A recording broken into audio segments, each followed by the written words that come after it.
Telugu beauty శోభిత ధూళిపాలకు ప్రత్యేక పరిచయం అవసరమే లేదు. టాలీవుడ్లో అడివిశేష్ గూఢచారి సినిమాతో ఎంట్రీ ఇచ్చిన ఈ ముద్దుగుమ్మ ఆ తర్వాత మేజర్ మూవీతో సక్సెస్ అందుకుని ఒక్కసారిగా పాపులర్ అయింది. అంతేకాదు ప్రస్తుతం తెలుగు, హిందీలో నటిస్తూ బిజీగా గడుపుతుంది. అయితే ఇటీవల శోభిత ధూళిపాల, నాగ చైతన్య ఒకరినొకరు ప్రేమించుకుంటున్నారు అంటూ ఇద్దరి మధ్య ఎఫ్ఐఆర్ నడుస్తుందంటూ వార్తలు వైరల్ అయ్యాయి. ఈ క్రమంలో చైతన్య, శోభిత హోటల్లో కలిసి కనిపించడం కూడా ఈ వార్తలకు మరింత ఆజ్యం పోసినట్లయింది. అయితే అలాంటి వార్తలపై వీరిద్దరు స్పందించారు. అలాంటివేమీ లేవని క్లారిటీ ఇచ్చిన ఈ పుకార్లకు మాత్రం బ్రేక్ చెక్ పడలేదు. ఇక ఈ రూమర్లను పట్టించుకోకుండా శోభిత, చైతన్య ఎవరి సినిమాలో వాళ్ళు బిజీ అయిపోయారు. ప్రస్తుతం శోభిత వరుస సినిమా ఆఫర్లను అందుకుంటుంది. తొందరలో మంకీ న్యూస్ అనే హాలీవుడ్ సినిమాతో ప్రేక్షకుల ముందుకు రానుంది ఈ ముద్దుగుమ్మ.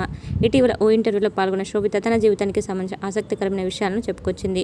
జీవితానికి ఒక లక్ష్యం ఉంటుందని నేను ఎప్పుడూ అనుకోను.